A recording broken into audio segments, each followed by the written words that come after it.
सब ठीक है। अब ये सुनो, सुप्रीम कोर्ट का एक नॉन रिपोर्टेबल जजमेंट है, Nikhila Divyang Mehta and another versus Hitesh P Sanghvi and others, SLP civil number 13459 of 2024। इस केस में ट्रायल कोर्ट में प्लेन रिजेक्ट हुआ था ऑर्डर 7 रूल 11 सीपीसी के अंदर। हाईकोर्ट ने ये ऑर्डर रिवर्स कर दिया, मतलब ट्रायल प्रोसीड होना था। फिर डिफेंडेंट पहुंचा सुप्रीम कोर्ट इस हाईकोर्ट के ऑर्डर के खिलाफ। मैंने सूट फाइल किया था 2017 में, ये माने कि मेरे पिताजी का विल नल एंड वॉइड मतलब शून्य है, ऐसा घोषणा के लिए, और ये मांगने कि मेहता और बाकी के लोग उस विल के अंदर कुछ न कर सके, ऐसे इंजंक्शन के लिए।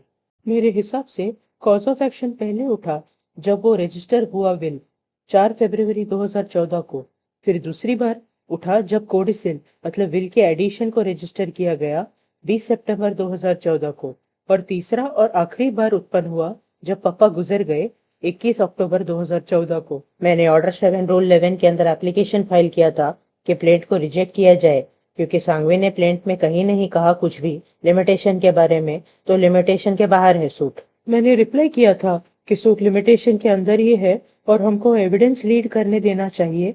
कॉज ऑफ एक्शन नवंबर के पहले हफ्ते में उत्पन्न हुआ और सूट फाइल हुआ 21 नवंबर 2017 को।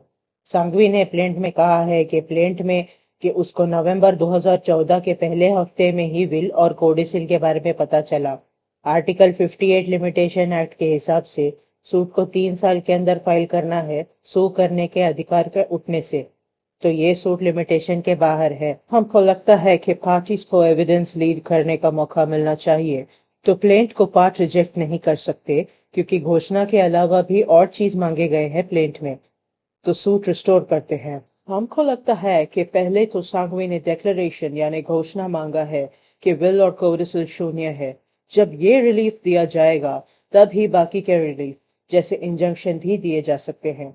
बिना घोषणा के विल शून्य है, कोई कैसे किसी को उस पे आगे बढ़ने से रोक सकता है, तो इंजंक्शन एक कॉन्सिक्वेंशियल रिलीफ है। डिक्लेरेशन का सूट आएगा पार्ट 3 के अंदर लिमिटेशन एक्ट के शेड्यूल के आर्टिकल 50 के अंदर आएगा सूट। इसका मतलब हुआ कि लिमिटेशन एक्ट के शेड्यूल में जो आर्टिकल्स 56 से 58 डिक्लेरेशन के लिए दिए गए हैं, उनमें से रेसिड्यूरी प्रोविजन जो 56 और 57 के अलावा के डिक्लेरेशन के लिए है, वो अप्लाई होगा विल को शून्य घोषित करने के लिए। ध्यान रहे, ऐसा कोई प्रोविजन नहीं है कि लिमिटेशन एक्ट में जो कहे कि इंसान के गुजर जाने के दिन से लिमिटेशन शुरू होता है विल के रिलेटेड डिक्लेरेशन के लिए। सांघवी ने प्लेंट में कहा है कि कॉज ऑफ एक्शन उत्पन्न हुआ 4 फरवरी 2014 को और खत्म हुआ 21 अक्टूबर 2014 को। सबसे लास्ट दिन तो वो दिन होगा जब सांघवी को पता चला विल के बारे में, नवंबर 2014 के पहले वीक में। इसके भी हिसाब से 3 साल खत्म होगा नवंबर 2017 के पहले हफ्ते में, 7 नवंबर 2017 तक। तो सूट क्लियरली पहले हफ्ते के बाद ही फाइल किया गया है, इसीलिए एविडेंस की कोई जरूरत नहीं है। सेक्शन 3 लिमिटेशन एक्ट एक मैंडेटरी कंपलसरी सेक्शन है कि अगर सूट लिमिटेशन एक्ट के बाहर गया तो रिजेक्ट करना ही होगा, कुछ केसेस को छोड़ के। यहाँ प्लेंट में डेट्स क्लियर हैं। सांघवी ने कहा था कि पूरी तरह से उसको नवंबर 2014 के पहले हफ्ते के बाद पता चला। हाईकोर्ट ने कहा कि नॉलेज रखने में और पूरा नॉलेज रखने में फर्क होता है, तो पूरा नॉलेज के डेट लिमिटेशन चालू होगा। हमारे हिसाब से ये एकदम गलत है।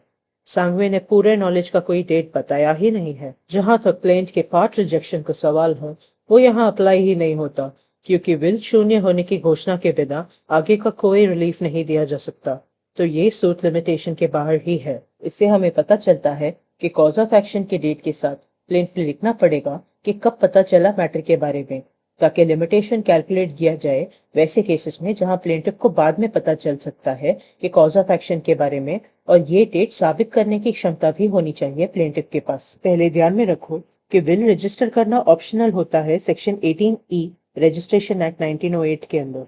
रजिस्टर करने से डॉक्यूमेंट को एक पक्कापन मिलता है कि किसने साइन किया है और किसी दबाव के अंदर नहीं साइन किया ना, और कि सेफ कस्टडी में है डॉक्यूमेंट रजिस्ट्रार के पास, और साबित करना भी आसान होता है डॉक्यूमेंट को। अनरजिस्टर्ड विल से डाउट्स और डिस्प्यूट्स ज्यादा उत्पन्न होने के चांस होते हैं। अब विल का ऑपरेशन तो जिसने अपना विल बनाया है उसके अंत पे ही शुरू होता है, तो लिमिटेशन एक्ट में अगर किसी विल को लेके कोई डिक्लेरेशन या घोषणा चाहिए तो आर्टिकल 56 और आर्टिकल 58 देखना पड़ेगा। आर्टिकल 56 जो फोर्जरी को लेके है किसी इंस्ट्रूमेंट की जिसमें विल भी आता है, उसका वर्णन है सेक्शन 335, 336, 338, 340 और 343 बीएनएस में।